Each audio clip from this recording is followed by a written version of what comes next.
한 여자가 플라스틱 의자에 앉아 두 손을 꼭 모으고 있습니다. 정순자 62세. 밤새 지새운 탓에 눈 밑에는 검은 그림자가 내려앉았고 손등에는 핏줄이 도드라져 보입니다.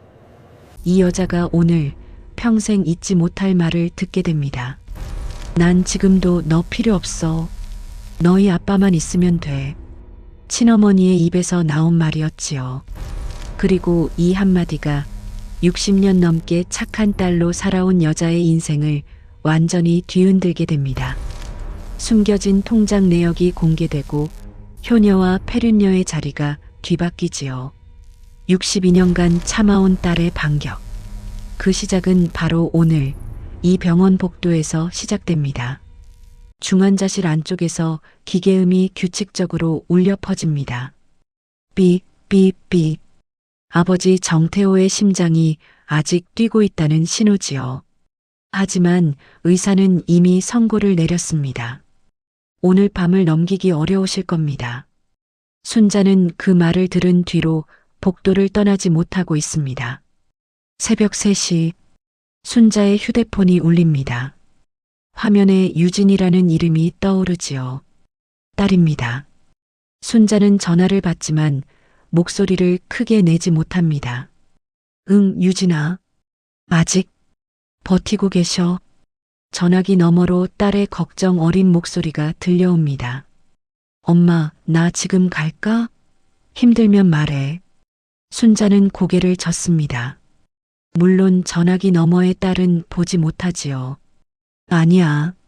넌 애들 챙겨. 엄마 괜찮아. 괜찮다는 말. 순자는 평생 이 말을 입에 달고 살았습니다. 정말 괜찮았던 적은 거의 없었는데도요.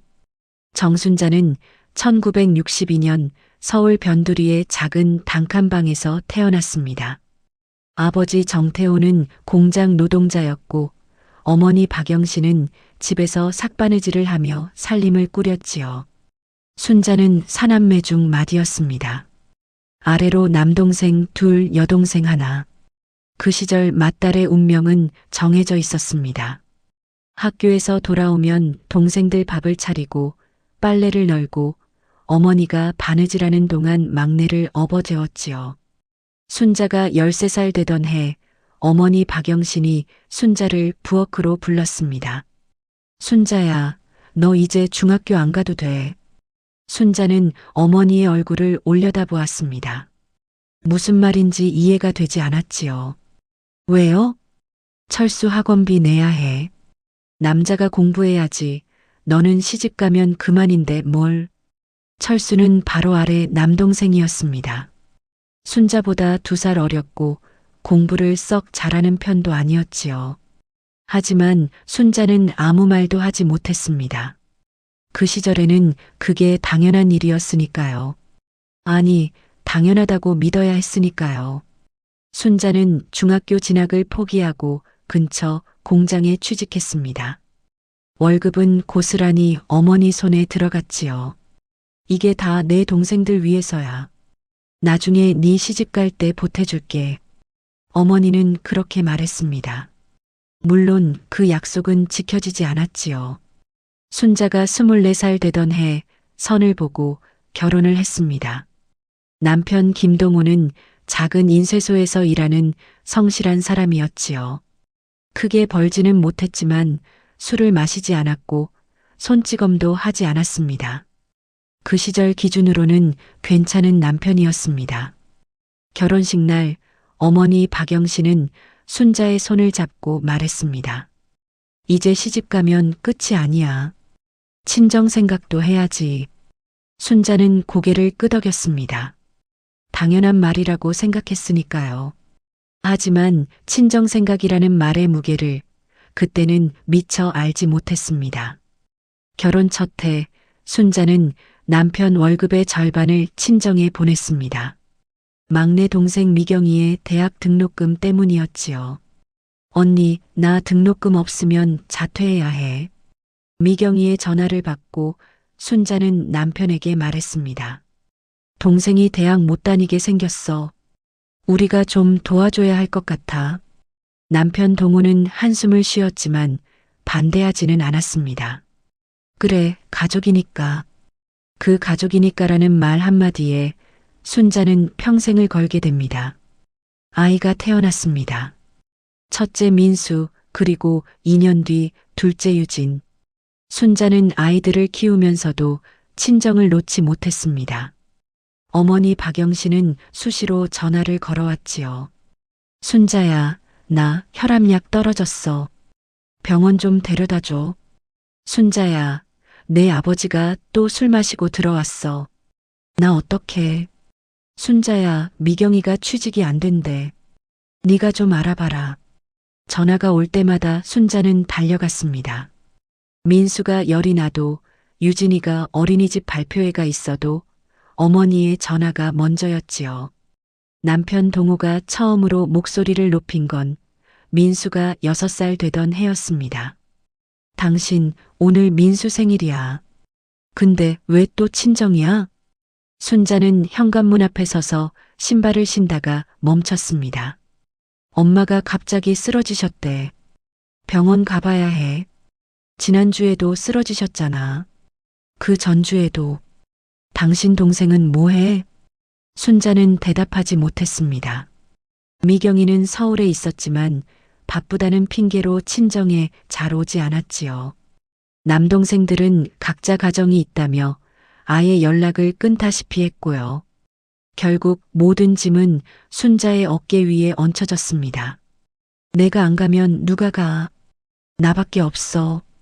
순자는 그렇게 말하고 현관문을 나섰습니다. 그날 밤 민수의 생일 케이크는 아버지와 아이들 셋이서 촛불을 껐습니다. 순자는 어머니 병실에서 밤을 새웠지요. 세월이 흘렀습니다. 민수는 대학에 들어갔고 유진이도 고등학생이 되었지요. 남편 동우와의 사이는 점점 멀어졌습니다. 싸우는 것도 아니었습니다. 그저 대화가 없어졌지요. 같은 집에 살면서도 각자의 방에서 각자의 시간을 보내는 그런 부부가 되어 있었습니다. 순자가 50살이 되던 해 아버지 정태호가 쓰러졌습니다. 뇌출혈이었지요. 수술은 성공했지만 오른쪽 몸이 마비되었습니다. 그때부터 순자의 삶은 병원과 친정집 사이를 오가는 것이 전부가 되었습니다.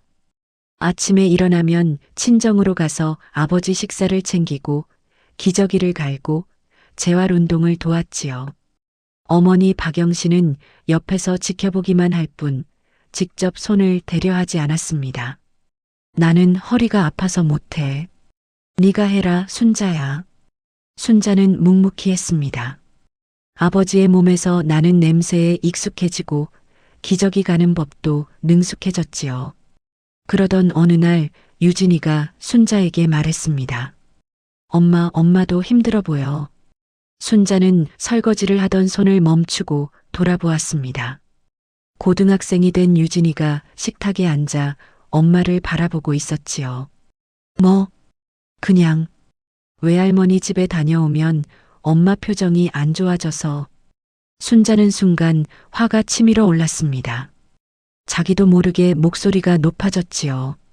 그게 무슨 소리야? 엄마가 힘든 게 어딨어. 다 가족인데 당연히 해야지. 유진이는 더 이상 말하지 않았습니다. 고개를 숙이고 자기 방으로 들어갔지요. 그날 밤 순자는 잠이 오지 않았습니다. 어두운 천장을 바라보며 생각했지요. 엄마를 위로해 줄 사람은 많은데 나를 위로해 주는 사람은 아무도 없구나. 남편은 옆방에서 코를 골며 자고 있었습니다. 아이들은 각자의 방에 있었지요. 어머니는 내일도 전화를 걸어올 테고 순자는 또 달려가야 할 것입니다. 이게 대체 언제까지 계속되는 걸까? 순자는 그 생각을 떨쳐내려 애썼습니다. 이게 딸의 도리야. 내가 안 하면 누가 해. 그렇게 스스로를 달래며 또 하루를 버텼습니다. 12년이 더 흘렀습니다. 아버지 정태호는 86의 나이로 이제 마지막을 앞두고 있습니다. 순자는 62세가 되었지요. 중환자실 앞복도 새벽 4시가 넘었습니다. 순자는 자판기 커피를 들고 의자에 앉아 있습니다. 커피는 이미 식었지만 마시지 않고 그냥 손에 쥐고 있을 뿐이지요. 중환자실 문이 열립니다. 어머니 박영신이 나오고 있습니다. 82의 나이에도 허리가 꼿꼿한 여자. 흰 머리카락을 단정하게 빗어 넘겼고 얼굴에는 화장기가 없습니다. 순자는 자리에서 일어납니다. 엄마, 아버지 어때요? 박영신은 딸을 올려다봅니다. 그리고 아무런 표정 변화 없이 말합니다. 의사가 오늘 밤이래. 순자는 가슴이 철렁 내려앉습니다. 알고 있던 사실이지만 막상 어머니 입에서 나오니 다르게 느껴지지요. 엄마, 힘드시죠? 순자는 어머니의 손을 잡으려 했습니다. 그 순간 박영신이 손을 뿌리칩니다. 세게 뿌리친 것은 아니었지만 분명한 거부의 몸짓이었지요. 순자는 멈칫합니다. 엄마. 박영신이 입을 엽니다. 순자야. 네, 엄마. 난 지금도 너 필요 없어. 순간 복도의 공기가 얼어붙는 것 같았습니다. 형광등 불빛만이 여전히 희미하게 윙윙거리고 있었지요. 순자는 자신이 잘못 들은 줄 알았습니다. 네. 박영신은 딸의 눈을 똑바로 바라보며 말합니다. 너희 아빠만 있으면 돼. 난 지금도 너 필요 없어. 순자의 손에서 종이컵이 떨어집니다. 식은 커피가 바닥에 쏟아지지만 아무도 신경 쓰지 않습니다. 순자는 아무 말도 할 수 없었습니다. 62년. 태어나서 지금까지 이 어머니를 위해 살아왔습니다. 중학교를 포기한 것도, 월급을 갖다 바친 것도, 아이들 생일에 달려간 것도, 남편과 멀어진 것도, 모든 것이 이 어머니를 위해서였습니다. 그런데 필요 없다니요. 순자의 입술이 떨립니다. 엄마, 제가 지금까지 뭘 했는데. 박영신은 표정 하나 바꾸지 않습니다. 미경이는 바빠서 못 오는 거야. 쟤는 서울에서 잘 살고 있어. 근데 넌 뭐야? 맨날 와서 네 아버지 뒤치다꺼리나 하고. 순자는 숨이 막힙니다. 뒤치다꺼리. 12년 동안 아버지의 기저귀를 갈고 재활을 돕고 병원을 오가며 지켜온 시간. 그게 뒤치다꺼리라니요. 미경이는 한 달에 한 번도 안 오잖아요. 남동생들은 아예 연락도 안 하고. 저만 계속. 넌 그러라고 있는 거 아니야? 박영신의 말이 비수처럼 박힙니다. 넌 맏딸이니까. 원래 그렇게 하는 거야. 근데 맨날 불만이 그렇게 많아? 순자는 더 이상 말을 잇지 못합니다. 목구멍이 막혀버린 것 같습니다.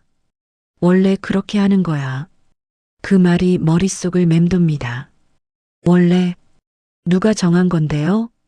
왜 저만 원래 그래야 하는 건데요? 하지만 순자는 그 말을 입 밖으로 꺼내지 못합니다.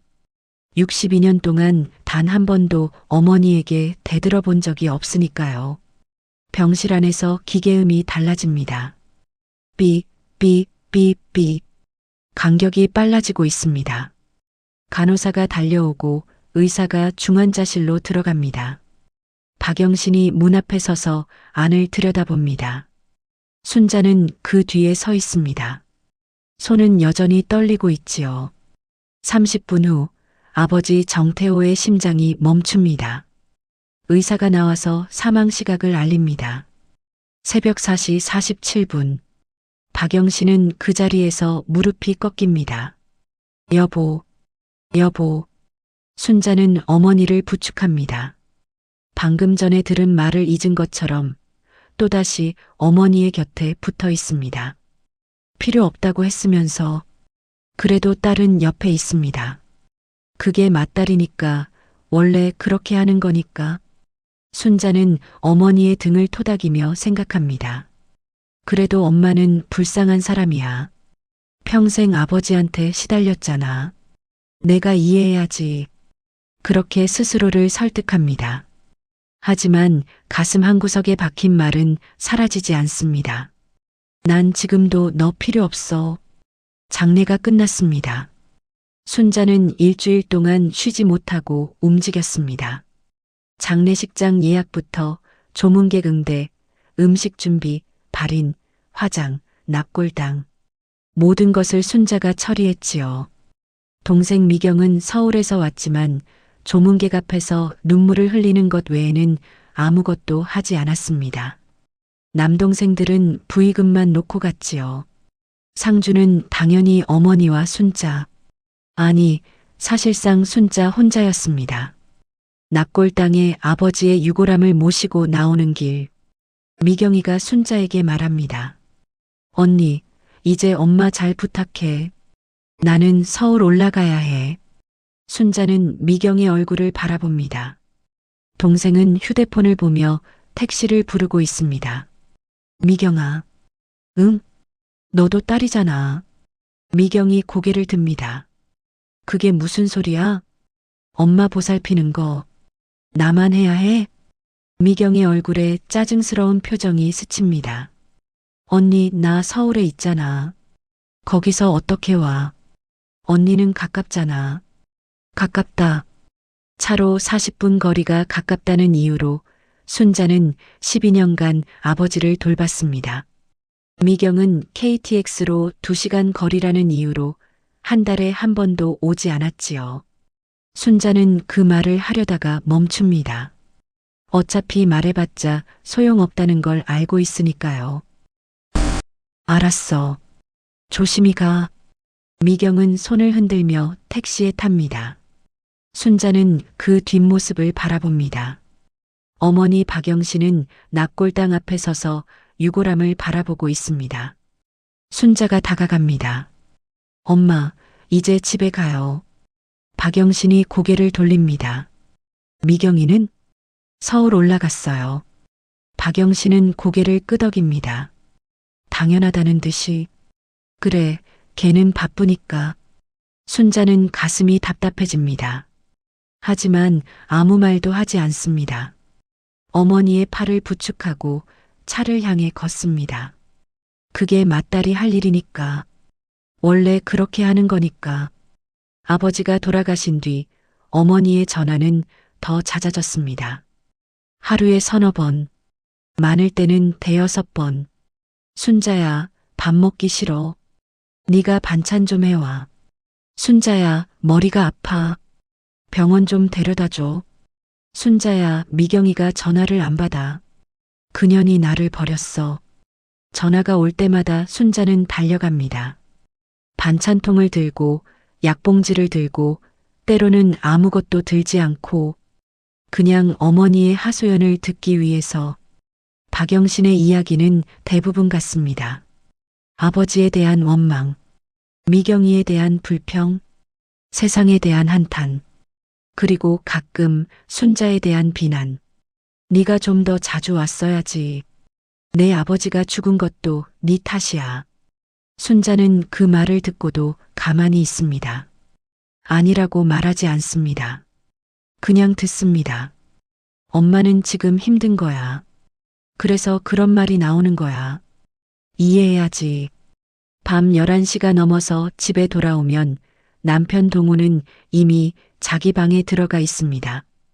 아이들은 각자의 삶을 살고 있지요. 민수는 결혼해서 분가했고 유진이는 직장에 다니며 자취를 합니다. 순자는 텅 빈 거실에 홀로 앉습니다. 불도 켜지 않은 채 어두운 천장을 바라보며 생각합니다. 대체 나는 뭘 위해 사는 걸까? 그 질문은 매일 밤 찾아오지만 순자는 매번 답을 내리지 못한 채 잠이 듭니다. 그리고 다음 날 아침 어머니의 전화가 또 울리면 순자는 또다시 일어납니다. 반찬통을 들고. 어느 날 유진이가 찾아왔습니다. 평일 저녁, 퇴근 후 들렀다면서 편의점 도시락을 들고 왔지요. 엄마, 밥 먹었어? 순자는 고개를 젓습니다. 외할머니 집에 갔다 왔거든. 밥 먹을 시간이 없었어. 유진이는 아무 말 없이 도시락을 데워옵니다. 둘이 마주 앉아 밥을 먹습니다. 유진이가 조심스럽게 입을 엽니다. 엄마, 요즘 많이 힘들어 보여.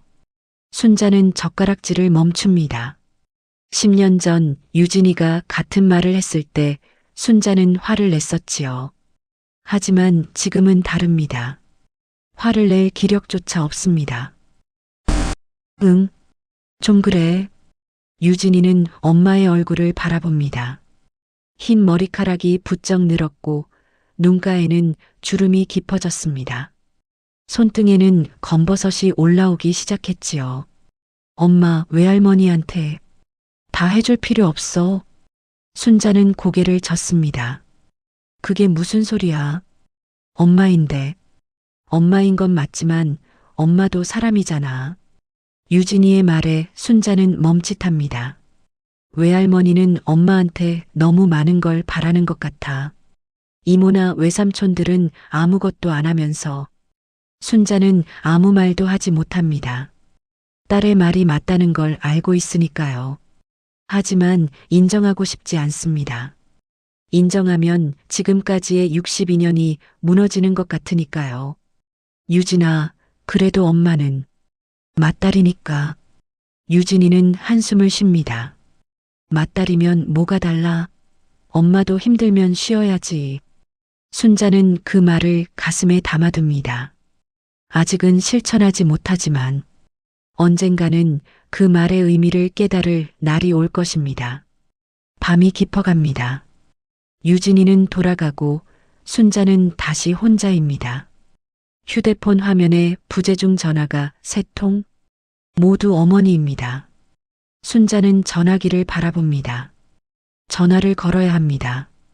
어머니가 걱정될 테니까. 하지만 오늘은 왠지 손이 가지 않습니다. 유진이의 말이 머릿속을 맴돕니다. 엄마도 사람이잖아. 힘들면 쉬어야지. 순자는 휴대폰을 내려놓습니다. 그리고 천장을 바라봅니다. 그래도 이게 딸의 도리잖아. 하지만 그 말이 예전만큼 단단하게 느껴지지 않습니다. 어딘가에 금이 가기 시작한 것 같습니다. 아직은 작은 금이지만 곧 그 금이 점점 커질 것입니다. 그리고 어느 날 순자는 알게 될 것입니다. 자신이 감정 쓰레기통이었다는 것을, 어머니가 준 것은 인생의 30%에 불과하다는 것을, 나머지 70%는 자신이 만들어야 한다는 것을. 하지만 그건 아직 조금 더 먼 이야기입니다. 오늘 밤 순자는 그냥 천장을 바라보며 생각합니다. 언제쯤이면 내가 나를 위해 살 수 있을까? 그 질문에 대한 답은 아직 오지 않았습니다. 아버지가 돌아가신 지 6달이 지났습니다. 계절은 어느새 가을로 접어들었지요. 순자는 여전히 어머니의 전화에 묶여 살고 있습니다. 하루 평균 4통, 많을 때는 7통까지. 전화가 올 때마다 순자의 심장은 조여옵니다. 벨소리만 들어도 가슴이 답답해지는 증상. 언제부터 시작된 건지 기억도 나지 않습니다. 오늘도 아침 7시에 첫 전화가 왔습니다. 순자야, 어젯밤에 잠을 못 잤어. 네 아버지 꿈을 꿨는데 나보고 빨리 오래. 순자는 이불 속에서 눈을 떴습니다. 엄마, 괜찮아요? 괜찮긴 뭐가 괜찮아. 무서워서 어떡해. 네가 와야겠다. 오늘 오전에 병원 예약이 있어서. 병원이 뭐가 급해? 엄마가 급하지. 순자는 대답하지 못합니다. 잠시 침묵이 흐르고 어머니의 목소리가 날카로워집니다.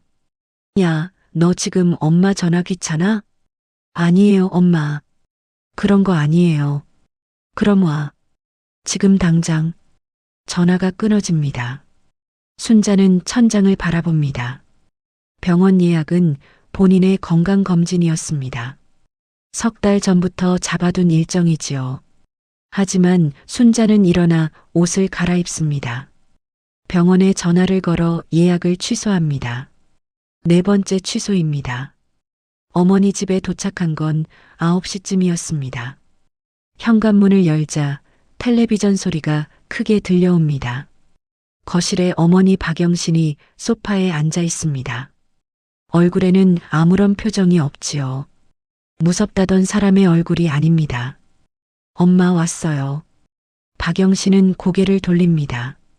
왜 이제 와? 1시간이나 걸렸네. 차가 좀 막혀서. 핑계는 빨리 밥이나 해. 순자는 부엌으로 들어갑니다. 냉장고를 열어봅니다. 반찬통이 가득 차 있습니다. 이틀 전에 순자가 해다 놓은 것들이지요. 된장찌개, 시금치나물, 멸치볶음, 계란말이. 거의 손을 대지 않은 상태입니다. 순자는 가슴이 답답해집니다. 밥 해달라더니 반찬이 이렇게 남아있잖아. 하지만 아무 말도 하지 않습니다. 쌀을 씻어 밥을 안 치고 된장찌개를 데웁니다. 어머니는 그동안 소파에 앉아 텔레비전만 보고 있습니다. 밥상을 차려 거실로 가져갑니다. 엄마 밥 먹어요. 박영신은 숟가락을 들다가 내려놓습니다. 이 된장찌개 너무 짜. 네, 맛이 없어. 네가 해온 거 맞아? 순자는 아무 말도 하지 못합니다. 이틀 전에 해간 된장찌개입니다. 그때는 아무 말 없이 먹었으면서 미경이가 해주면 맛있는데 넌 왜 이렇게 손맛이 없어? 순자의 손이 떨립니다. 미경은 지난 석 달간 단 한 번도 친정에 오지 않았습니다. 전화도 일주일에 한 번 할까 말까? 그런데 미경이가 해주면 맛있다니요. 엄마, 미경이가 언제 밥을 해줬어요? 박영신은 눈을 치켜뜹니다. 야, 너 지금 네 동생 흉 봐? 아니, 그런 게 아니라. 됐어. 밥맛 떨어져. 치워. 순자는 멍하니 서 있습니다.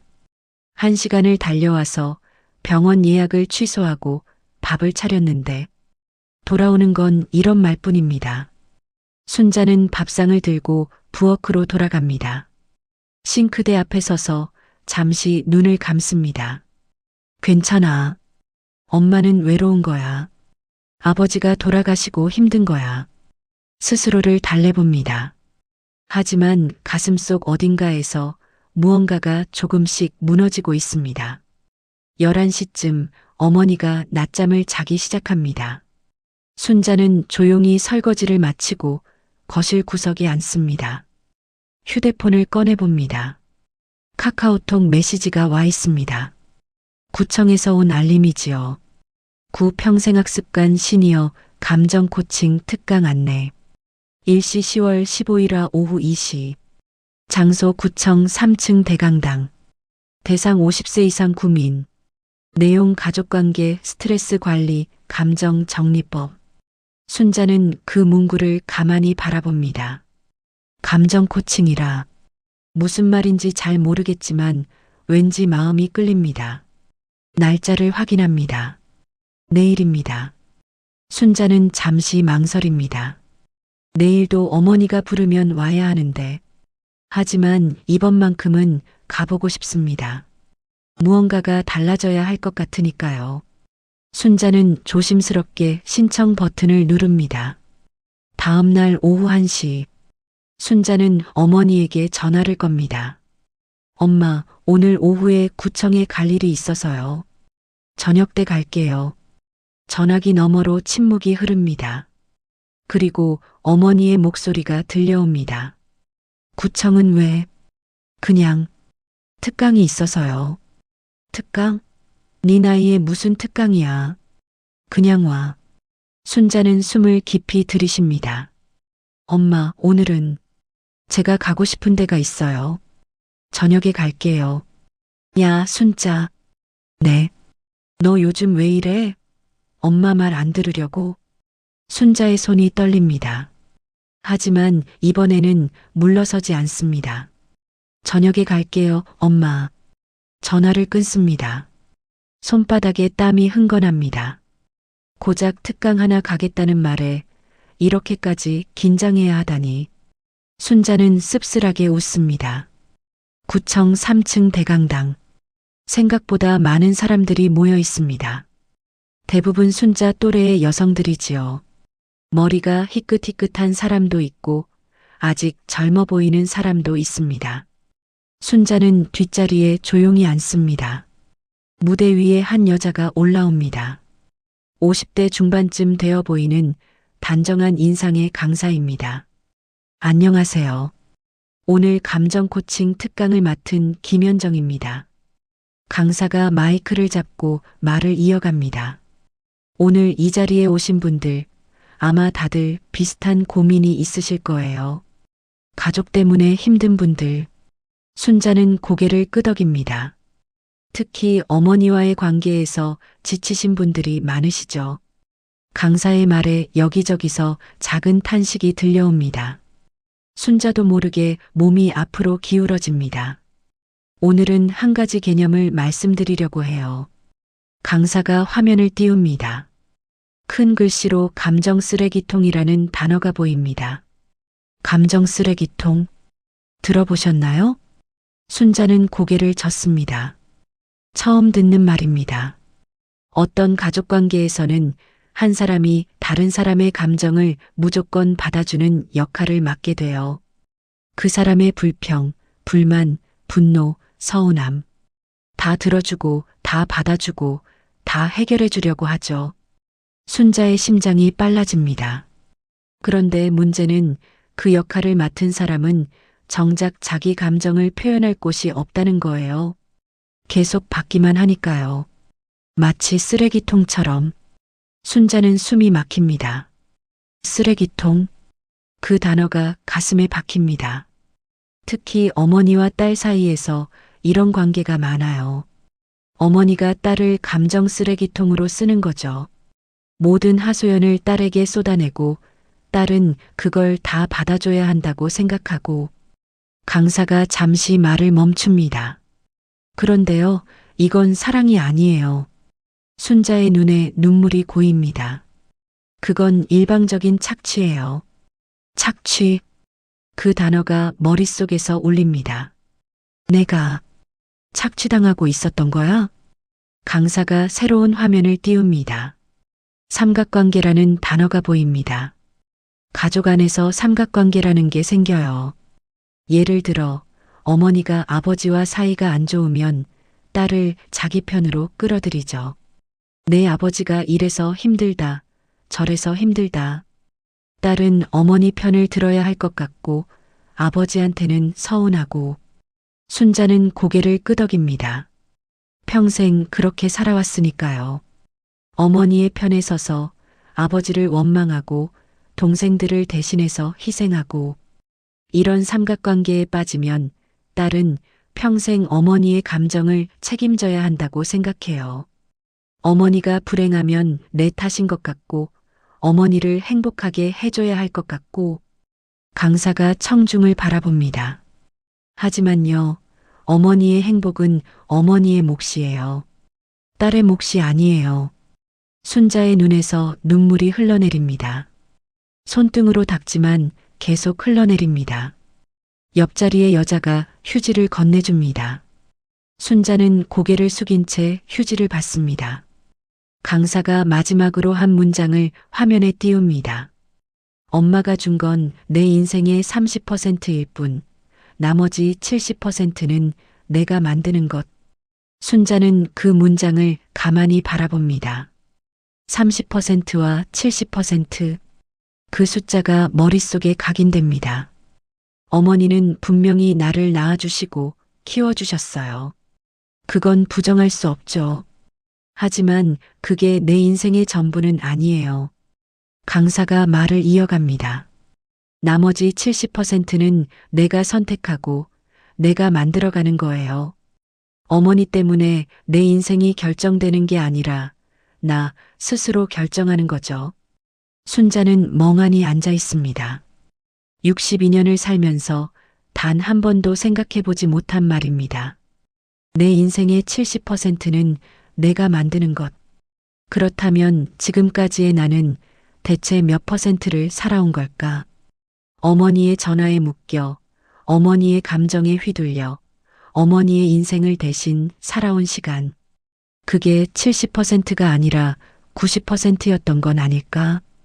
아니, 어쩌면 100%였을지도. 순자는 가슴이 터질 것 같습니다. 특강이 끝났습니다. 사람들이 하나둘 자리를 뜹니다. 순자는 움직이지 못합니다. 머릿속이 복잡합니다. 강사가 다가옵니다.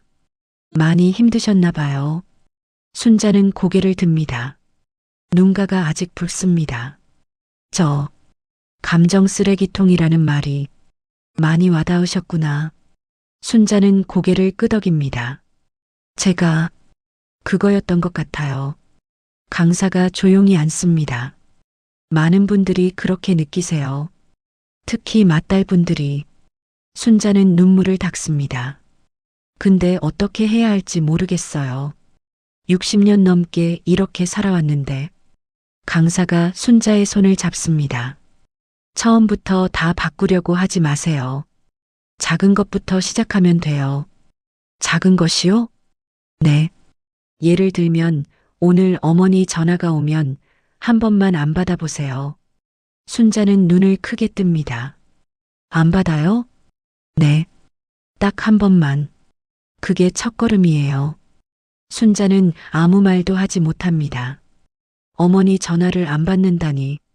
그게 가능한 일인가요? 집으로 돌아오는 길. 버스 안에서 순자는 창밖을 바라봅니다. 가을 햇살이 거리에 내려앉아 있습니다. 나뭇잎들이 노랗게 물들어가고 있지요. 순자는 휴대폰을 꺼내봅니다. 어머니에게서 온 부재중 전화가 5통. 문자 메시지도 3개. 니 어디야? 전화 왜 안 받아? 너 오늘 안 올 거야? 순자는 휴대폰을 가방에 넣습니다. 그리고 눈을 감습니다. 강사의 말이 떠오릅니다. 감정 쓰레기통. 엄마가 준 건 내 인생의 30%일 뿐. 작은 것부터 시작하면 돼요. 순자는 깊이 숨을 들이쉽니다. 집에 도착합니다. 현관문을 열자 남편 동호가 거실에 앉아 있습니다. 왔어? 응. 장모님이 전화하셨던데. 왜 전화 안 받냐고. 순자는 신발을 벗으며 대답합니다. 구청에 갔다 왔어. 구청? 뭐하러?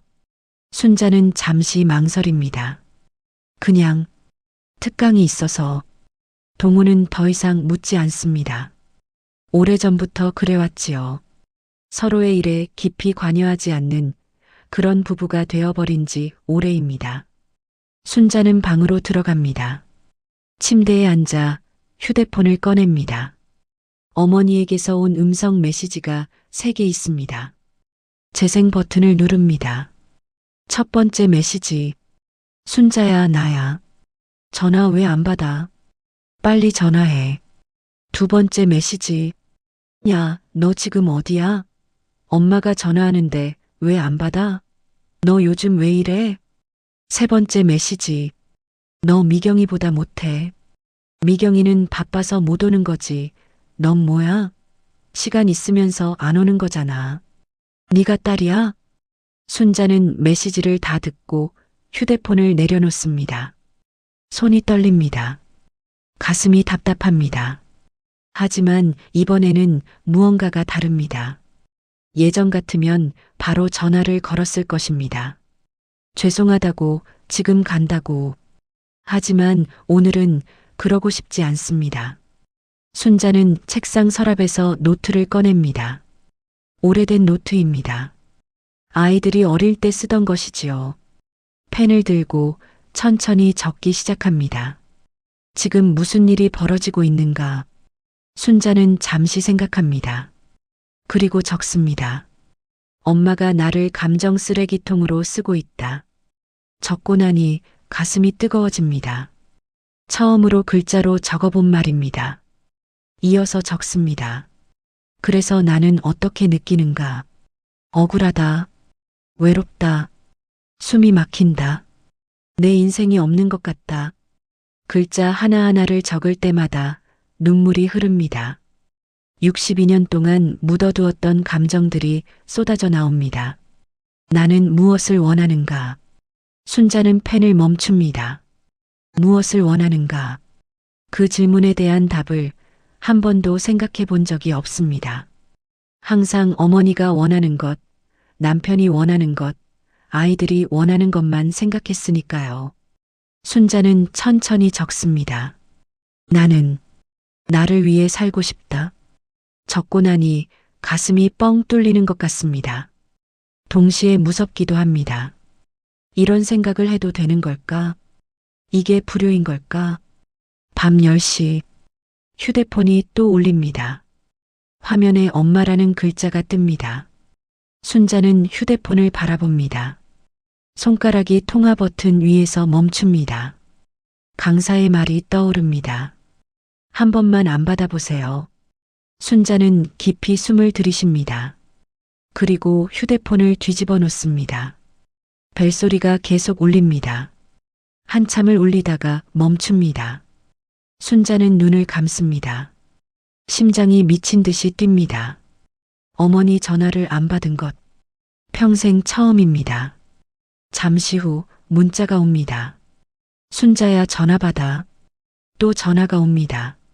순자는 받지 않습니다. 문자가 또 옵니다. 너 왜 이래 무슨 일 있어? 순자는 휴대폰을 서랍에 넣습니다. 그리고 침대에 누워 천장을 바라봅니다.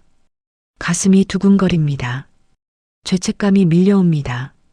엄마가 걱정하시겠지. 내가 너무한 건가? 지금이라도 전화해야 하나? 하지만 동시에 이상한 감정도 듭니다. 자유. 그 단어가 머릿속에 떠오릅니다. 전화를 안 받았을 뿐인데 왠지 자유로운 느낌. 순자는 혼잣말을 합니다. 오늘은 엄마 말 대신 내 마음을 좀 들어볼래. 그 말이 입 밖으로 나오자 눈물이 흐릅니다. 평생 처음으로 자기 자신에게 하는 말이었습니다. 다음 날 아침, 순자는 휴대폰을 확인합니다. 부재중 전화 12통, 문자 메시지 8개, 음성 메시지 4개. 순자는 음성 메시지를 재생합니다. 순자야, 전화 받아. 엄마 걱정돼 죽겠어.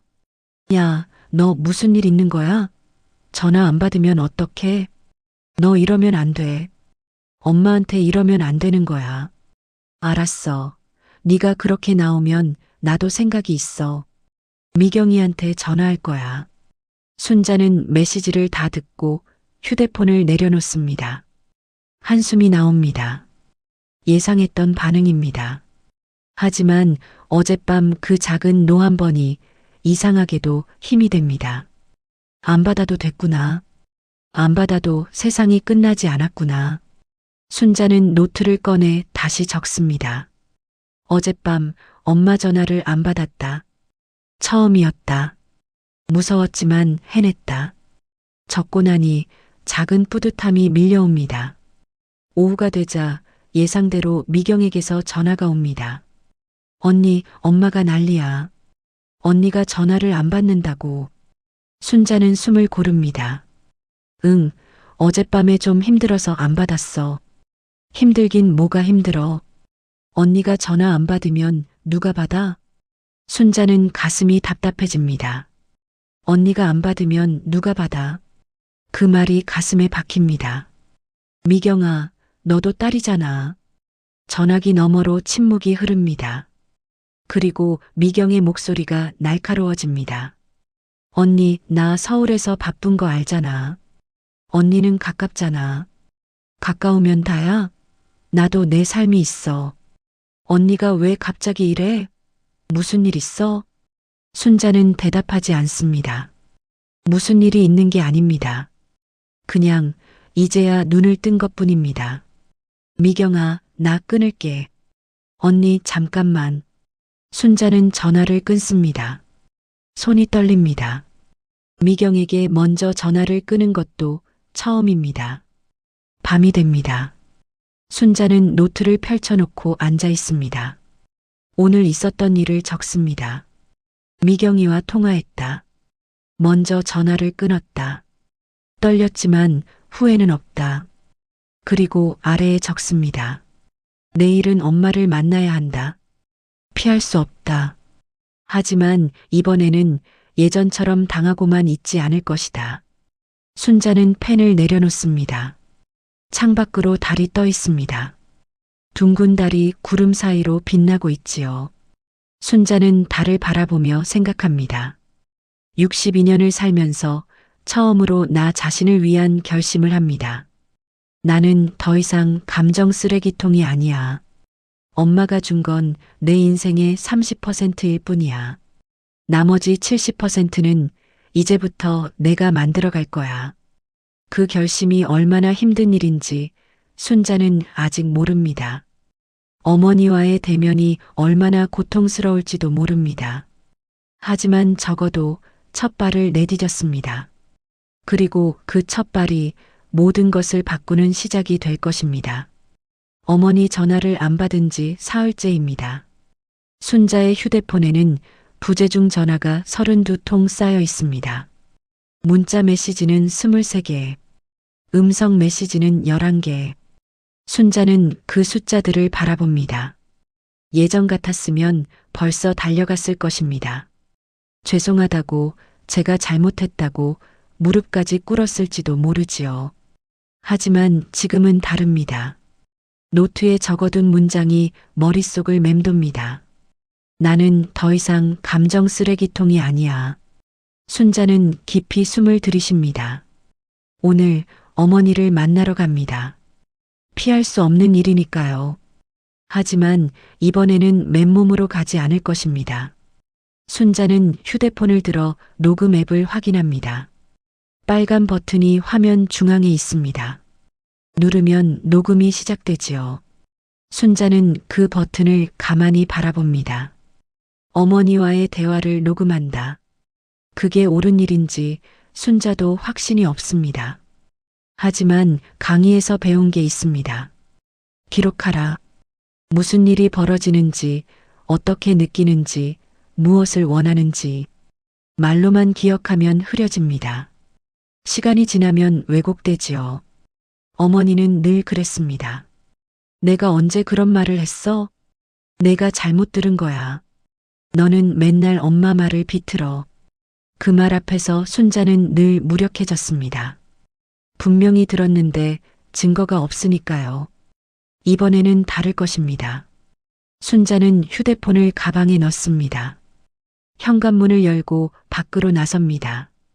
가을바람이 얼굴을 스칩니다. 차갑지만 상쾌합니다. 순자는 버스 정류장을 향해 걷습니다. 어머니 집까지는 40분. 그 40분 동안 순자는 마음을 다잡습니다. 오늘은 당하고만 있지 않을 거야. 엄마가 뭐라고 해도 내 감정을 말할 거야. 그리고 모든 걸 기록할 거야. 버스가 옵니다. 순자가 탑니다. 창가 자리에 앉아 밖을 바라봅니다. 거리의 나무들이 노랗고 빨갛게 물들어 있습니다.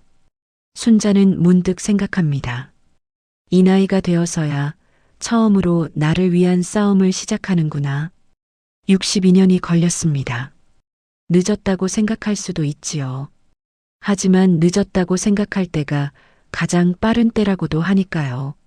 순자는 가방 안에 휴대폰을 만져봅니다. 차갑고 단단한 기계의 촉감. 오늘 이 작은 기계가 증인이 되어줄 것입니다. 어머니 집 앞에 도착합니다. 낡은 빌라 3층. 순자는 이 계단을 수천 번도 넘게 오르내렸습니다. 아버지 병간호를 하던 12년 동안 거의 매일 왔으니까요. 계단을 오르면서 순자는 가방을 열어 휴대폰을 꺼냅니다. 녹음 앱을 켭니다. 빨간 버튼을 누릅니다. 화면에 녹음 중이라는 글자가 뜹니다. 순자는 휴대폰을 가방 안쪽 주머니에 넣습니다. 마이크가 밖을 향하도록. 심장이 빠르게 뜁니다. 손바닥에 땀이 납니다. 순자는 초인종을 누릅니다. 잠시 후 문이 열립니다. 어머니 박영신이 서 있습니다. 얼굴에 화장기가 없고 머리카락이 헝클어져 있습니다. 평소의 단정한 모습이 아니지요. 순자는 순간 마음이 흔들립니다. 엄마가 많이 힘들었구나. 하지만 어머니의 첫마디가 그 마음을 무너뜨립니다. 이제 오냐? 차갑고 날카로운 목소리. 순자는 대답합니다. 네, 왔어요. 사흘 동안 전화 안 받고 뭐 했어? 엄마 죽으라고? 순자는 숨을 고릅니다. 예전 같았으면 바로 사과했을 것입니다. 죄송해요. 제가 잘못했어요. 다시는 안 그럴게요. 하지만 오늘은 다릅니다. 엄마, 저도 좀 힘들어서 쉬었어요. 박영신의 눈이 커집니다. 뭐? 네가 힘들어? 네가 뭐가 힘든데? 순자는 대답하지 않고 안으로 들어갑니다. 거실은 어수선합니다. 텔레비전이 켜져 있고 소파 위에 옷가지들이 널려 있습니다. 식탁에는 먹다 남은 음식이 그대로 있지요. 순자는 주위를 둘러봅니다. 사흘 만에 이렇게 됐구나. 예전 같았으면 바로 치우기 시작했을 것입니다. 하지만 오늘은 그냥 소파에 앉습니다. 박영신이 맞은편에 앉습니다. 순자를 노려보지요. 야, 순자. 네. 너 요즘 왜 이래? 미경이한테 전화 끊었다며? 순자는 고개를 끄덕입니다. 네, 제가 먼저 끊었어요. 미쳤어? 동생한테 왜 그래? 엄마, 미경이도 딸이잖아요. 왜 저만 엄마 전화 받아야 해요? 박영신의 얼굴이 굳어집니다. 잠시 침묵이 흐릅니다. 그리고 어머니의 목소리가 낮아집니다. 야, 너 지금 엄마한테 대드는 거야? 순자의 심장이 쿵쾅거립니다. 하지만 물러서지 않습니다. 대드는 게 아니에요. 그냥 제 생각을 말하는 거예요. 박영신이 코웃음을 칩니다. 네 생각? 62년 동안 네 생각이라는 게 있었어? 그 말이 가슴에 꽂힙니다. 순자는 손을 꽉 쥡니다. 맞는 말이니까요. 62년 동안 자기 생각을 말한 적이 거의 없었으니까요. 하지만 그래서 더 말해야 합니다.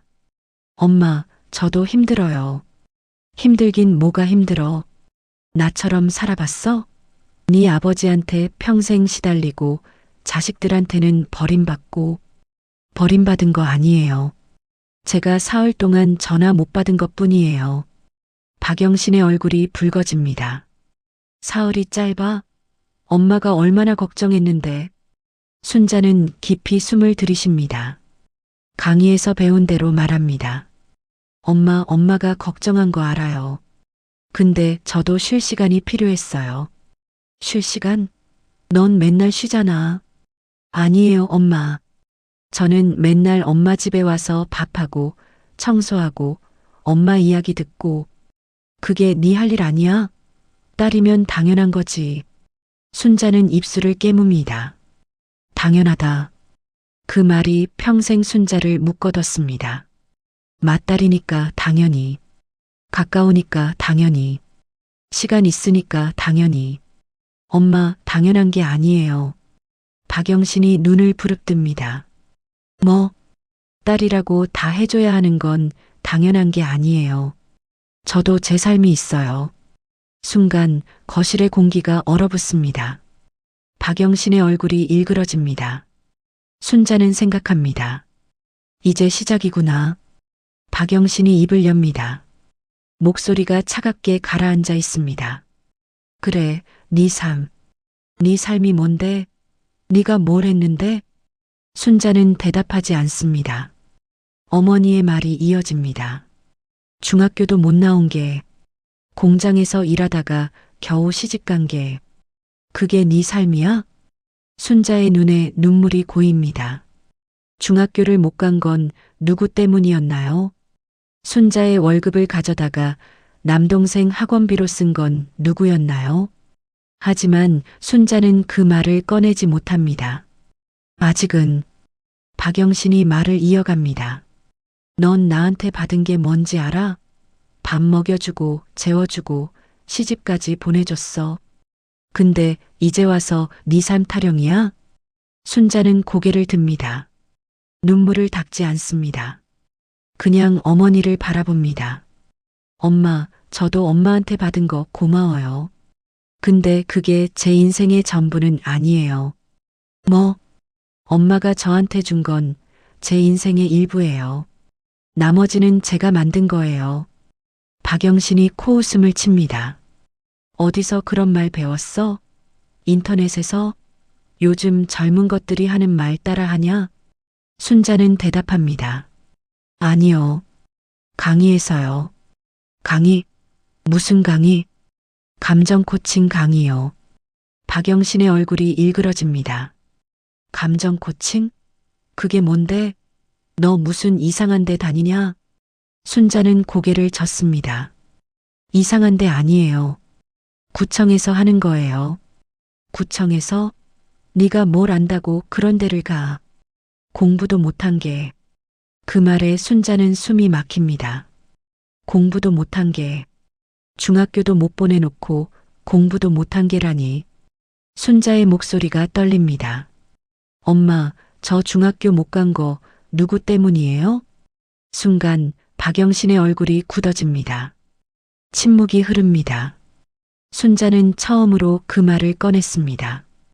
62년 동안 묻어두었던 말. 가슴속에서 골마있던 말. 철수 학원비 낸다고 저한테 중학교 그만두라고 한 거 엄마잖아요. 박영신이 눈을 부릅뜹니다. 야, 너 지금 그때 일을 들고 나와? 네. 들고 나와요. 왜요? 그건 그때 형편이 그래서 그런 거야.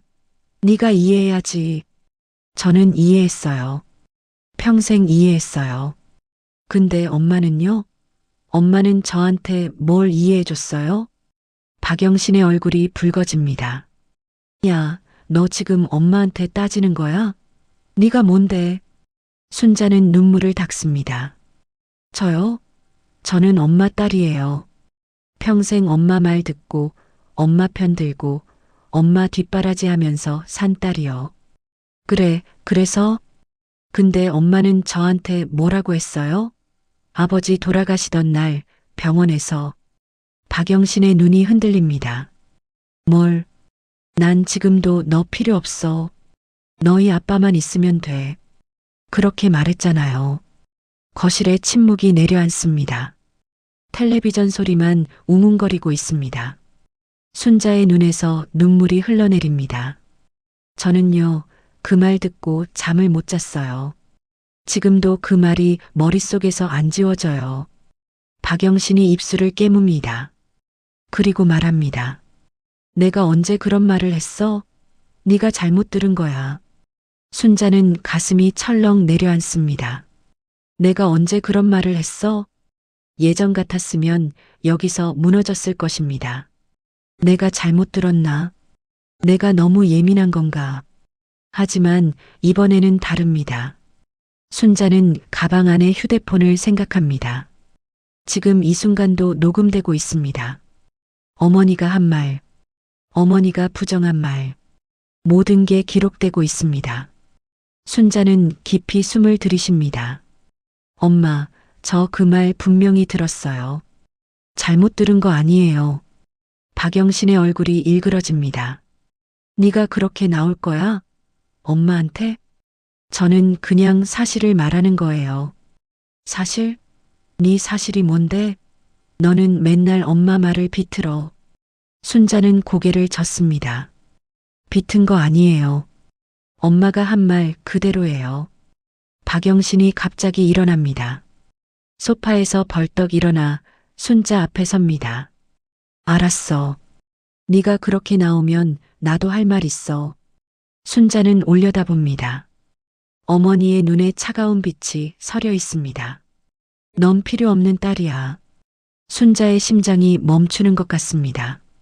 또 그 말입니다. 미경이만 있으면 돼. 넌 맨날 불만만 많고 엄마 말에 딴중만 걸고. 순자는 입술을 깨뭅니다. 엄마, 넌 재산 계산만 하는 딸이야. 엄마 돈이 얼마나 있나 그것만 궁금한 거지. 순자의 눈에서 눈물이 쏟아집니다. 재산 계산? 평생 어머니에게 돈을 달라고 한 적이 한 번도 없습니다. 오히려 순자가 친정에 보탠 돈이 얼마인지, 동생들 학비, 아버지 병원비, 어머니 생활비. 다 합치면 순자의 인생이 갈려 들어간 것이나 마찬가지입니다. 그런데 재산 계산을 한다니요. 순자는 강의에서 배운 대로 말합니다. 목소리가 떨리지만 또박또박 말합니다. 엄마가 지금 그런 말을 해서 저는 너무 억울하고 숨이 막혀요. 박영신이 코웃음을 칩니다. 억울해? 네가 뭐가 억울해? 저는요, 평생 엄마한테 잘하려고 했어요. 근데 엄마는 저한테 필요 없다고 하고 재산 계산한다고 하고 사실이니까 그러지. 순자는 고개를 젓습니다. 사실 아니에요. 저는 엄마한테 돈 달라고 한 적 없어요. 오히려 제가 보탠 게 더 많아요. 박영신의 얼굴이 일그러집니다. 야, 너 지금 네가 해준 거 따지는 거야? 그게 효도야? 따지는 게 아니에요. 그냥 사실을 말하는 거예요. 됐어. 너하고는 말이 안 통해. 박영신이 돌아섭니다. 그리고 등을 보인 채 말합니다. 너도 나중에 엄마 돼봐. 자식이 이러면 얼마나 서러운지 알게 될 거야. 순자는 그 말에 입을 다뭅니다. 엄마 돼봐. 어머니가 항상 쓰는 말입니다. 모든 대화의 끝에 나오는 말. 그 말 앞에서 순자는 늘 무력해졌습니다. 하지만 이번에는 대답합니다. 엄마, 저도 엄마예요. 민수 유진이 낳고 키웠어요. 박영신이 돌아봅니다. 그래서 저는 제 아이들한테 필요 없다고 말한 적 없어요. 순간 박영신의 얼굴이 굳어집니다. 순자는 말을 이어갑니다. 엄마가 저한테 한 말, 저는 제 아이들한테 절대 안 해요. 거실에 침묵이 흐릅니다. 박영신의 입술이 파르르 떨립니다. 그리고 말합니다. 알았어. 우리 인연 끊자. 순자의 심장이 멈추는 것 같습니다. 뭐라고요? 인연 끊자고. 넌 내 딸 아니야. 오늘부로. 그 말이 공기 중에 떠돕니다. 인연을 끊자. 62년의 모녀 관계를 끊자. 순자는 멍하니 서 있습니다. 어머니는 돌아서서 방으로 들어가 버립니다. 문이 쾅 닫힙니다. 순자는 혼자 거실에 남습니다. 텔레비전 소리만 웅웅거리고 있습니다. 순자는 소파에 털썩 주저앉습니다. 눈물이 흐릅니다. 인연을 끊자니 효녀로 살아온 62년이 한순간에 부정당하는 기분입니다. 순자는 가방에서 휴대폰을 꺼냅니다. 녹음이 계속되고 있습니다. 빨간 불빛이 깜빡이고 있지요. 순자는 녹음을 멈추지 않습니다. 이 모든 게 기록되어야 하니까요. 어머니가 한 말, 필요 없는 딸, 재산 계산만 하는 딸, 인연 끊자, 모든 게 녹음되어 있습니다. 순자는 휴대폰을 가슴에 안습니다. 그리고 생각합니다. 이제 어떻게 해야 하지? 어머니와 인연을 끊는 게 맞는 걸까? 아니면 다시 사과하고 예전으로 돌아가야 하는 걸까? 순자는 모르겠습니다. 하지만 한 가지는 분명합니다. 이 녹음이 있다는 것, 어머니가 한 말의 증거가 있다는 것. 순자는 일어섭니다. 현관으로 향합니다. 신발을 신고 문을 엽니다. 밖은 어두워지기 시작했습니다. 가을 저녁의 찬 공기가 얼굴을 스칩니다. 순자는 계단을 내려갑니다. 한 발 한 발, 무거운 발걸음입니다. 버스 정류장에서 버스를 기다립니다. 휴대폰이 울립니다. 화면에 민수라는 이름이 뜹니다. 아들입니다. 순자는 전화를 받습니다. 여보세요. 엄마, 나야. 지금 어디야? 외할머니 집에서 나오는 중이야. 외할머니 집? 무슨 일 있어? 순자는 잠시 망설입니다. 그리고 말합니다. 민수야, 집에 가면 이야기 좀 하자. 무슨 이야기? 그냥 들어줘야 할 게 있어. 민수는 잠시 침묵합니다. 그리고 말합니다. 알았어, 엄마. 내가 집으로 갈게. 전화가 끊어집니다. 순자는 휴대폰을 가방에 넣습니다. 버스가 옵니다. 순자가 탑니다. 창가에 앉아 밖을 바라봅니다. 가로등 불빛이 하나둘 켜지고 있습니다. 순자는 생각합니다. 아이들에게 이야기해야겠다. 지금까지 무슨 일이 있었는지, 외할머니가 엄마에게 어떤 말을 했는지, 그리고 이 녹음을 들려줘야겠다. 순자는 창밖을 바라봅니다. 62년간 혼자 짊어졌던 짐. 이제는 나눌 때가 된 것 같습니다. 집에 도착합니다. 현관문을 열자 민수가 거실에 앉아 있습니다. 엄마 왔어? 응. 순자는 소파에 앉습니다. 민수가 맞은편에 앉습니다. 무슨 일이야? 얼굴이 안 좋아 보여. 순자는 잠시 눈을 감습니다. 그리고 말합니다. 민수야, 엄마가 녹음한 거 있어. 들어볼래? 민수의 얼굴에 의아한 표정이 떠오릅니다. 녹음? 무슨 녹음? 순자는 휴대폰을 꺼냅니다. 녹음 파일을 찾아 재생 버튼을 누릅니다. 어머니의 목소리가 흘러나옵니다. 넌 필요 없는 딸이야. 미경이만 있으면 돼. 넌 재산 계산만 하는 딸이야. 우리 인연 끊자. 민수의 얼굴이 점점 굳어집니다. 녹음이 끝날 때까지 민수는 아무 말도 하지 않습니다. 녹음이 끝납니다. 거실에 침묵이 흐릅니다. 민수가 입을 엽니다. 엄마, 이게 외할머니가 한 말이야? 순자는 고개를 끄덕입니다. 눈물이 흘러내립니다. 응, 오늘. 민수의 얼굴에 분노가 떠오릅니다. 외할머니가 어떻게 이런 말을. 순자는 고개를 젓습니다. 오늘만 그런 게 아니야. 평생 이랬어. 민수가 순자를 바라봅니다. 엄마, 왜 지금까지 말 안 했어? 순자는 눈물을 닦습니다. 말해서 뭐해? 엄마가 힘들게 할까봐. 민수가 일어납니다.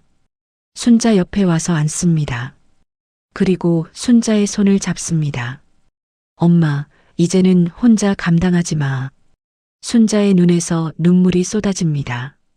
민수야, 유진이한테도 들려줘. 이제부터는 우리도 엄마 편이야. 순자는 아들의 손을 꽉 잡습니다.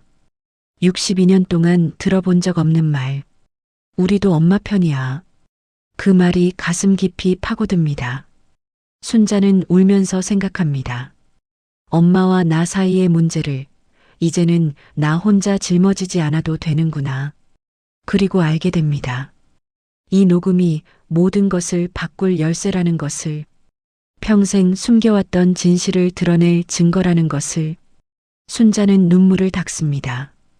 그리고 생각합니다. 이제부터가 시작이야. 어머니와의 싸움은 끝나지 않았습니다. 오히려 이제 막 시작되었지요. 하지만 이번에는 혼자가 아닙니다. 아이들이 있습니다. 증거가 있습니다. 그리고 무엇보다 더 이상 당하고만 있지 않겠다는 결심이 있습니다. 순자는 창밖을 바라봅니다. 밤하늘에 별이 떠 있습니다. 작지만 분명하게 빛나고 있지요. 순자는 생각합니다. 30%의 엄마, 70%의 나. 나머지 70%는 이제부터 내가 만들어갈 거야. 그 결심을 품고 순자는 내일을 준비합니다. 어머니와의 진짜 대결. 그날이 다가오고 있습니다. 녹음 파일을 들은 뒤 유진이가 울었습니다. 거실 소파에 앉아 두 손으로 얼굴을 감싸고 한참을 울었지요. 엄마, 외할머니가 진짜 이런 말을 했어? 순자는 고개를 끄덕였습니다. 응, 이번만 그런 게 아니야. 유진이가 고개를 들었습니다. 눈이 벌겋게 충혈되어 있었지요. 왜 지금까지 말 안 했어? 우리한테? 순자는 대답하지 못했습니다. 왜 말하지 않았을까? 딸들이 걱정할까봐. 효녀 노릇을 그만둘 수 없어서. 아니, 어쩌면 스스로도 인정하기 싫었던 걸지도 모릅니다. 어머니에게 사랑받지 못한다는 사실을. 민수가 입을 열었습니다. 엄마, 이제 어떻게 할 거야? 순자는 창밖을 바라보았습니다. 어두운 밤하늘, 가로등 불빛만 희미하게 빛나고 있었지요. 모르겠어. 근데 하나는 확실해. 뭔데? 더 이상 혼자 당하고 있지는 않을 거야. 민수와 유진이가 서로를 바라보았습니다. 그리고 동시에 고개를 끄덕였지요. 엄마, 우리가 도와줄게. 순자는 아이들을 바라보았습니다. 30대 중반의 아들, 30대 초반의 딸. 언제 이렇게 컸을까? 순자의 눈에 눈물이 고였습니다. 고마워. 그 한마디가 전부였지만 그것으로 충분했습니다. 일주일이 지났습니다. 어머니에게서 연락이 없었습니다. 인연을 끊자고 했으니 당연한 일이지요. 하지만 미경에게서 전화가 왔습니다. 언니, 엄마가 요양원 이야기를 하시네. 순자는 전화기를 귀에 대고 잠시 멈췄습니다. 요양원? 응. 혼자 살기 힘들다고. 요양원 알아보래. 순자는 한숨을 쉬었습니다. 인연을 끊자고 해놓고 이제 와서 요양원이라니. 그래서 언니가 알아봐줘야지. 나는 서울에 있잖아. 순자의 손에 힘이 들어갔습니다. 또 이런 식입니다. 미경아, 나도 딸이고 너도 딸이야. 왜 나만 해야 해? 전화기 너머로 침묵이 흘렀습니다. 그리고 미경의 목소리가 날카로워졌지요. 언니 또 그래? 엄마가 요양원 가신다는데 이럴 때야? 이럴 때가 아니라 항상 이랬어. 나만 다 떠맡았잖아. 언니가 가깝잖아. 가까우면 다야? 나도 내 삶이 있어. 미경이 한숨을 쉬었습니다. 알았어. 그럼 어떻게 할 건데? 순자는 잠시 생각했습니다. 그리고 말했습니다. 다 같이 만나자. 엄마, 너, 나. 셋이? 셋이? 응. 이제부터는 혼자 결정 안 해. 다 같이 이야기하고 결정하자. 미경이 잠시 침묵했습니다. 그리고 말했지요. 알았어. 언제? 이번 주 토요일. 장소는 내가 정할게. 전화를 끊고 순자는 깊이 숨을 들이쉬었습니다. 이제 시작입니다. 토요일 오후 2시. 순자가 정한 장소는 집 근처의 조용한 카페였습니다. 구석 자리를 예약해 두었지요. 순자는 일찍 도착해서 자리를 잡았습니다. 테이블 위에 휴대폰을 올려놓았습니다. 녹음 앱이 켜져 있었지요. 빨간 불빛이 깜빡이고 있었습니다. 오늘도 모든 것을 기록할 생각입니다. 민수가 먼저 도착했습니다. 엄마, 괜찮아? 응. 좀 긴장되긴 해. 민수가 순자 옆에 앉았습니다. 내가 옆에 있을게. 혼자 아니야. 순자는 아들의 손을 잡았습니다. 따뜻한 온기가 전해졌지요. 곧 미경이 도착했습니다. 문을 열고 들어오는 미경의 얼굴에는 짜증이 묻어 있었습니다. 순자를 보더니 인사도 없이 맞은편에 앉았지요. 언니, 오늘 뭔데? 왜 갑자기 다 모이래? 순자는 대답하지 않았습니다. 어머니를 기다려야 하니까요. 10분 후 카페 문이 열렸습니다. 어머니 박영신이 들어왔습니다. 지팡이를 짚고 느린 걸음으로. 순자는 일어나 어머니를 부축했습니다. 인연을 끊자고 한 사람이지만 그래도 80이 넘은 노인이니까요. 박영신은 순자의 손을 뿌리쳤습니다. 됐어. 혼자 갈 수 있어. 순자는 손을 거두었습니다. 예상했던 반응입니다. 박영신이 자리에 앉았습니다. 미경 옆에 앉아 순자와 민수를 바라보았지요. 그래, 뭔데? 왜 불렀어? 순자는 깊이 숨을 들이쉬었습니다. 엄마, 요양원 이야기 들었어요. 그래. 혼자 살기 힘들어. 알아요. 그래서 오늘 다 같이 이야기하려고요. 박영신이 코웃음을 쳤습니다. 이야기? 뭘? 네가 날 요양원에 쳐넣으려고? 순자는 고개를 저었습니다. 쳐넣는 게 아니에요. 엄마가 원하신다고 해서. 미경이 끼어들었습니다. 언니, 그냥 빨리 요양원 알아보면 되잖아. 왜 이렇게 복잡하게 해? 순자는 미경을 바라보았습니다. 미경아, 요양원비 누가 낼 건데? 미경의 얼굴이 굳어졌습니다. 뭐? 요양원비. 한 달에 200만 원 넘게 들어. 누가 낼 거야? 미경이 입술을 깨물었습니다. 대답하지 못하고 있었지요. 순자는 말을 이었습니다. 지금까지 아버지 병원비, 엄마 생활비 다 내가 댔어. 알고 있지? 미경이 고개를 돌렸습니다. 그건 언니가 가까우니까 돈도 다 내야 해? 그게 말이 돼? 박영신이 테이블을 쳤습니다. 쾅! 카페 안에 사람들이 돌아보았지요. 야, 너희 둘 여기서 왜 싸워? 창피하게. 순자는 어머니를 바라보았습니다. 엄마, 창피한 건 제가 아니에요. 박영신의 눈이 커졌습니다. 뭐?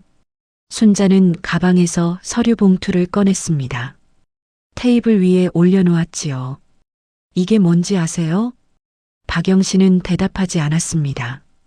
미경도 의아한 표정으로 봉투를 바라보았지요. 순자가 봉투를 열었습니다. 안에서 종이 뭉치가 나왔습니다. 은행 거래 내역서였지요. 순자는 종이를 테이블 위에 펼쳤습니다. 엄마 통장 내역이에요. 지난 5년간 박영신의 얼굴이 하얗게 질렸습니다. 미경도 표정이 굳어졌지요. 순자가 내역서를 가리켰습니다. 여기 보세요. 매달 50만 원에서 100만 원씩 미경이 통장으로 이체된 기록이에요. 미경의 눈이 흔들렸습니다. 그건 5년간 총액이 3,600만 원이에요. 미경아. 미경이 입술을 깨물었습니다. 그건 심부름비야. 엄마가 이것저것 부탁하시니까. 순자는 고개를 저었습니다. 심부름비? 5년간 3,600만 원이 심부름비야? 민수가 끼어들었습니다. 이모, 지난 5년간 외할머니 병원 모신 거, 장 본 거, 집 청소한 거 거의 다 우리 엄마가 했어요. 미경의 얼굴이 붉어졌습니다. 민수야, 너까지 왜 그래? 민수는 차분하게 말했습니다. 사실이니까요. 저도 다 봤어요. 엄마가 외할머니 집에 가는 거, 영수증도 있어요. 민수가 휴대폰을 꺼내 화면을 보여주었습니다. 사진들이 줄줄이 나열되어 있었지요. 약국 영수증, 마트 영수증, 병원 영수증, 택시 영수증, 모두 순자가 쓴 돈의 기록들이었습니다. 지난 5년간 우리 엄마가 외할머니한테 쓴 돈이에요. 다 합치면 2천만 원 넘어요. 미경의 입이 벌어졌습니다. 박영신은 아무 말도 하지 못하고 있었지요. 순자가 어머니를 바라보았습니다. 엄마, 저한테는 항상 돈 없다고 하셨잖아요. 박영신이 고개를 돌렸습니다. 제가 병원비 드리면 이것밖에 안 돼? 라고 하시고 생활비 드리면 더 없어? 라고 하시고 그건 근데 미경이한테는 매달 50만 원씩 보내셨네요. 박영신의 입술이 파르르 떨렸습니다. 미경이는 서울에 있으니까. 서울에 있으면 돈을 받아야 해요? 저는 가까우니까 공짜로 해야 하고. 박영신이 갑자기 소리를 질렀습니다. 아, 너 지금 엄마한테 돈 이야기해? 그게 효도야? 카페 안이 조용해졌습니다. 모든 사람들의 시선이 이쪽으로 쏠렸지요. 순자는 동요하지 않았습니다. 차분하게 말했습니다. 엄마, 저는 돈이 문제가 아니에요. 뭐? 돈이 아니라 엄마가 저를 필요 없는 딸로 만든 게 억울해요.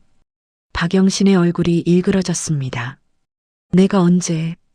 아버지 돌아가시던 날 병원에서 말씀하셨잖아요. 난 지금도 너 필요 없어. 너희 아빠만 있으면 돼. 박영신이 입을 다물었습니다. 미경이 끼어들었습니다. 언니, 엄마가 그런 말을 했다고? 순자는 휴대폰을 들었습니다. 녹음도 있어. 순자가 재생 버튼을 눌렀습니다. 스피커에서 어머니의 목소리가 흘러나왔지요. 넌 필요 없는 딸이야. 미경이만 있으면 돼. 넌 재산 계산만 하는 딸이야. 우리 인연 끊자. 카페 안에 어머니의 목소리가 울려 퍼졌습니다. 미경의 얼굴이 하얗게 질렸습니다. 박영신은 테이블을 붙잡고 있었지요. 손이 떨리고 있었습니다. 녹음이 끝났습니다. 침묵이 흘렀습니다. 순자가 입을 열었습니다. 엄마, 저는 62년 동안 엄마 딸로 살았어요. 중학교 못 간 것도, 동생들 뒷바라지한 것도, 아버지 병간호한 것도 다 엄마 말 듣고 한 거예요. 근데 돌아오는 건 필요 없다는 말이었어요. 순자의 눈에 눈물이 고였습니다. 하지만 흘리지 않았습니다. 저는요, 엄마한테 사랑받고 싶었어요. 그냥 그것뿐이었어요. 박영신이 고개를 숙였습니다. 순자가 말을 이었습니다. 근데 이제는 알겠어요. 엄마한테 사랑받는 건 제가 어떻게 할 수 있는 게 아니더라고요. 그래서 이제는 그만둘 거예요. 박영신이 고개를 들었습니다. 뭘? 효녀 역할이요. 그만둘 거예요. 박영신의 눈이 커졌습니다. 미경도 놀란 표정으로 순자를 바라보았지요. 순자가 서류 봉투에서 다른 종이를 꺼냈습니다. 이건 요양원 입소 동의서예요. 그리고 이건 부양분담 합의서예요. 테이블 위에 종이를 펼쳤습니다. 이제부터 요양원비, 간병, 모든 결정은 셋이 공평하게 나눌 거예요. 미경이 소리쳤습니다. 언니, 그게 무슨 소리야? 나는 서울에 있다고. 순자는 차분하게 말했습니다. 서울에 있으면 돈으로 내면 돼. 요양원비 3분의 1. 그게 공평한 거야. 내가 왜? 너도 딸이니까. 미경의 얼굴이 일그러졌습니다. 언니가 왜 이래, 갑자기. 원래 언니가 다 했잖아. 순자는 미경을 똑바로 바라보았습니다. 그래, 원래 내가 다 했어. 근데 그게 원래가 아니었던 거야. 뭐? 원래가 아니라 내가 혼자 떠맡은 거였어. 이제는 안 그럴 거야. 미경이 어머니를 바라보았습니다. 엄마도 뭐라고 해봐. 박영신은 고개를 숙인 채 아무 말도 하지 않았습니다. 어깨가 떨리고 있었지요. 울고 있는 것 같았습니다. 순자는 어머니를 바라보았습니다. 엄마, 저는 엄마를 버리는 게 아니에요. 그냥 공평하게 하자는 거예요. 저도 제 삶을 살고 싶어요. 박영신이 고개를 들었습니다. 눈가가 젖어 있었지요. 순자야. 네, 엄마. 내가 너한테 너무 심했니? 순자는 잠시 침묵했습니다. 그리고 말했습니다. 네, 심했어요. 박영신의 눈에서 눈물이 흘러내렸습니다. 난 그냥 알아요. 엄마도 힘들었던 거, 아버지한테 시달리고 살림 꾸리느라 힘들었던 거. 근데 그게 저한테 그런 말 해도 되는 이유는 아니에요. 박영신이 고개를 숙였습니다. 어깨가 들썩이며 울음을 참고 있었지요. 순자는 펜을 들어 서류 위에 올려놓았습니다. 엄마, 여기 서명해 주세요. 박영신은 서류를 바라보았습니다. 요양원 입소 동의서, 부양분담 합의서, 딸이 내민 서류들이었습니다. 박영신의 손이 떨렸습니다. 펜을 잡았습니다. 잠시 망설이다가 서류에 이름을 적었습니다. 박영신. 두 장의 서류에 어머니의 이름이 새겨졌습니다. 순자는 서류를 미경에게 밀었습니다. 너도. 미경은 이를 악물었습니다. 언니, 이거 너무한 거 아니야? 너무한 건 지금까지 내가 혼자 다 한 거야. 이건 공평한 거야. 미경은 순자를 노려보았습니다. 하지만 순자는 물러서지 않았지요. 민수가 말했습니다. 이모, 서명해. 안 그러면 법적으로 갈 수도 있어. 미경의 얼굴이 하얗게 질렸습니다. 법적으로? 순자가 말했습니다. 부모 부양은 자녀 공동 책임이야. 민법에도 있어. 혼자 다 떠맡을 의무 없어. 미경은 입술을 깨물었습니다. 한참을 망설이다가 펜을 들었습니다. 서류에 이름을 적었습니다. 정미경. 순자는 서류를 거두어 봉투에 넣었습니다. 고마워. 미경은 대답하지 않았습니다. 자리에서 일어나 카페를 나가버렸지요. 문이 쾅 닫혔습니다. 테이블에는 순자, 민수, 그리고 어머니만 남았습니다. 박영신은 고개를 숙인 채 앉아 있었습니다. 어깨가 축 처져 있었지요. 순자는 어머니를 바라보았습니다. 엄마. 저는 엄마 미워하는 거 아니에요. 박영신이 고개를 들었습니다. 눈가가 벌겋게 부어 있었지요. 순자야. 엄마가 잘못했어? 순자는 잠시 침묵했습니다. 그리고 말했습니다. 네. 잘못한 것도 있어요. 근데 저도 알아요. 엄마가 일부러 그런 건 아니라는 거. 박영신의 눈에서 눈물이 흘러내렸습니다. 나는 그냥 내가 곁에 있으니까 알아요. 가까운 사람한테 더 함부로 하게 되잖아요. 근데 그게 당연한 건 아니에요. 저도 상처받아요. 박영신이 고개를 숙였습니다. 미안해. 순자의 가슴이 뜨거워졌습니다. 평생 처음 듣는 말이었지요. 어머니의 사과. 완벽한 사과는 아니었습니다. 무엇이 미안한지 구체적으로 말하지는 않았으니까요. 하지만 그래도 미안해라는 말 한마디가 62년 동안 기다려온 말이었습니다. 순자의 눈에 눈물이 고였습니다. 엄마. 응. 저는요, 엄마한테 인정받고 싶었어요. 평생. 박영신이 순자를 바라보았습니다. 근데 이제는 알겠어요. 엄마한테 인정받는 게 제 인생의 전부는 아니라는 거. 엄마가 저를 필요 없다고 해도 저는 제 삶을 살 거예요.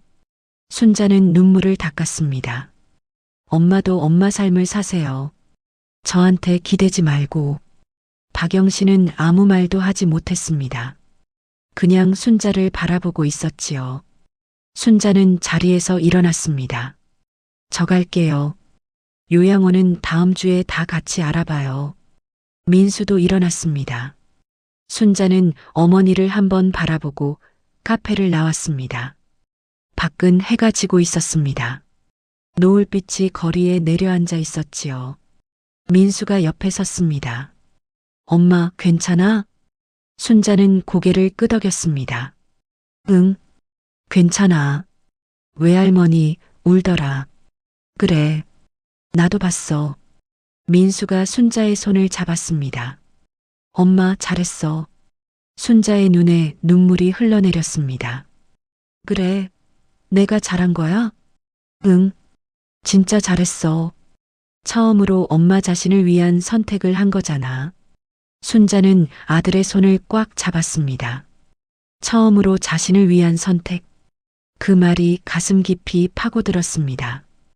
62년 만에 처음으로 순자는 효녀에서 내려왔습니다. 그리고 정순자라는 한 사람으로 서기 시작했습니다. 노을이 지고 있었습니다. 붉은 빛이 점점 어두워지고 있었지요. 하지만 순자의 마음속에는 처음으로 빛이 들어오고 있었습니다. 작은 빛, 하지만 분명한 빛. 순자는 깊이 숨을 들이쉬었습니다. 민수야. 응. 집에 가자.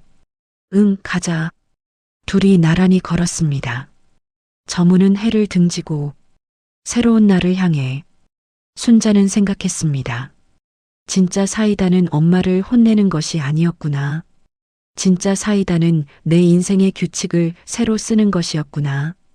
오늘 순자는 그 첫 장을 썼습니다. 그리고 앞으로도 계속 써나갈 것입니다. 어머니가 요양원에 입소한 날 비가 내렸습니다. 가을비였지요. 창문에 빗방울이 부딪히는 소리를 들으며 순자는 텅 빈 어머니 집을 정리했습니다. 서랍 속에서 낡은 사진첩이 나왔습니다.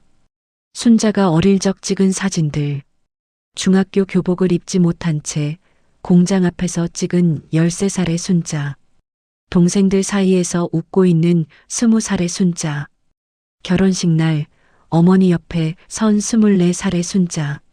순자는 사진 속 자신을 가만히 바라보았습니다. 어린 얼굴, 웃고 있지만 눈가에는 어딘가 슬픔이 서려 있었지요. 순자는 사진첩을 덮었습니다. 그리고 창밖을 바라보았습니다. 빗줄기가 점점 가늘어지고 있었습니다.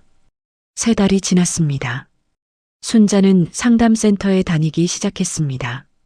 일주일에 한 번 상담사 앞에 앉아 지금까지의 이야기를 풀어놓았지요. 처음에는 말이 나오지 않았습니다. 62년간 묵혀둔 감정들이 목구멍에서 막혀버렸으니까요. 하지만 시간이 지나면서 조금씩 말이 나오기 시작했습니다. 상담사는 묵묵히 들어주었습니다. 판단하지 않고 조언하지 않고 그냥 들어주었지요. 그게 순자에게는 가장 큰 위로였습니다. 평생 남의 이야기만 들어주다가 처음으로 내 이야기를 들어주는 사람을 만난 것이니까요. 순자는 글쓰기 모임에도 나가기 시작했습니다. 구청에서 하는 시니어 글쓰기 프로그램이었지요. 처음에는 한 줄도 쓰지 못했습니다. 무엇을 써야 할지 몰랐으니까요. 하지만 강사가 말했습니다. 그냥 오늘 있었던 일을 쓰세요. 거창한 게 아니어도 돼요. 순자는 펜을 들었습니다. 그리고 적었습니다. 오늘 요양원에 엄마를 면회 갔다. 그 한 줄이 시작이었습니다. 조금씩 글이 늘어났지요. 민수와 유진이는 자주 연락했습니다. 예전에는 순자가 먼저 전화하는 경우가 많았지만 이제는 아이들이 먼저 전화했지요. 엄마, 오늘 뭐 했어? 엄마, 밥 먹었어? 엄마, 이번 주말에 같이 밥 먹자. 그 전화들이 순자에게는 큰 힘이 되었습니다. 아이들이 자신의 편이 되어 주었다는 것, 혼자가 아니라는 것, 그 사실만으로도 순자는 버틸 수 있었습니다. 요양원에는 한 달에 2번 면회를 갔습니다. 미경도 한 달에 한 번은 왔지요. 합의서대로였습니다. 요양원비도 셋이 나누어 냈습니다. 처음에는 미경이 불평했지만 시간이 지나면서 받아들였습니다. 공평하다는 것, 그게 얼마나 중요한 것인지 미경도 조금씩 알아가는 것 같았습니다. 어느 날 요양원에서 어머니를 만났습니다. 어머니는 휠체어에 앉아 창밖을 바라보고 있었지요. 순자가 다가갔습니다. 엄마. 박영신이 고개를 돌렸습니다. 예전보다 많이 여위어 있었습니다. 흰 머리카락이 더 늘었고 주름도 깊어졌지요. 왔니? 응, 왔어요. 순자는 옆에 앉았습니다. 둘이 나란히 창밖을 바라보았습니다. 요양원 정원에 단풍이 물들어 있었습니다. 빨갛고 노란 잎들이 바람에 흩날리고 있었지요. 박영신이 입을 열었습니다. 민수랑 유진이가 그러더라. 뭐라고요? 너 좀 그만 괴롭히래. 생각해보니 내가 너무 얹혔더라. 순자는 가슴이 뜨거워졌습니다. 완벽한 사과는 아니었습니다. 무엇이 잘못이었는지 구체적으로 말하지는 않았으니까요. 하지만 어머니가 자신의 잘못을 일부라도 인정한 것, 그것만으로도 충분했습니다. 순자는 창밖을 바라보며 말했습니다. 엄마, 저는 엄마를 완전히 용서했다고는 못하겠어요. 박영신은 대답하지 않았습니다. 62년 동안 쌓인 게 있으니까요. 그게 한순간에 사라지지는 않아요. 순자는 깊이 숨을 들이쉬었습니다. 하지만요. 엄마가 제 전부는 아니라는 걸 알게 됐어요. 그 순간부터 저는 더 이상 엄마한테 묶여 있지 않아요. 바람이 불었습니다. 창문 틈으로 가을 냄새가 스며들어 왔지요. 순자는 어머니의 손을 잡았습니다. 주름진 손, 거칠고 마른 손. 그 손이 순자를 때린 적도 있고 밀친 적도 있습니다. 하지만 그 손이 순자를 낳아준 것도 사실이지요. 순자는 어머니의 손을 가만히 쥐고 있었습니다. 미워하지도 사랑하지도 않는, 그냥 그대로 받아들이는 그런 마음이었습니다. 1년이 지났습니다. 순자는 63세가 되었습니다. 상담과 글쓰기를 계속하면서 순자는 작은 꿈을 꾸기 시작했습니다. 자신처럼 상처받은 딸들이 모여 이야기 나눌 수 있는 공간, 서로의 이야기를 들어주고 위로해주는 공간. 순자는 그 공간의 이름을 정했습니다. 70% 서재. 엄마가 준 건 내 인생의 30%일 뿐. 나머지 70%는 내가 만드는 것. 그 말을 기억하기 위한 이름이었지요. 아직은 작은 모임입니다. 일주일에 한 번 5명 남짓 모여 차를 마시며 이야기를 나누는 정도지요. 하지만 그것만으로도 충분합니다. 순자의 이야기를 들은 사람들이 자신도 같은 경험이 있다고 말해줄 때, 울면서 나만 그런 게 아니었구나라고 말해줄 때, 순자는 알게 됩니다. 자신의 상처가 누군가에게는 위로가 될 수 있다는 것을. 어느 날 저녁, 순자는 집 베란다에 앉아 하늘을 바라보았습니다. 별이 떠 있었습니다. 작지만 분명하게 빛나는 별들. 순자는 생각했습니다. 62년 동안 나는 엄마의 딸로만 살았구나. 엄마의 기대에 맞추고, 엄마의 감정을 받아주고, 엄마의 인생을 대신 살았구나. 하지만 이제는 다릅니다.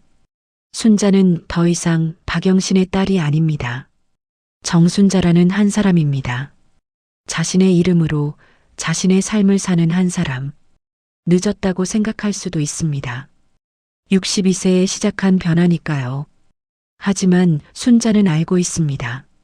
늦었다고 생각할 때가 가장 빠른 때라는 것을, 그리고 70%의 인생은 아직 남아있다는 것을.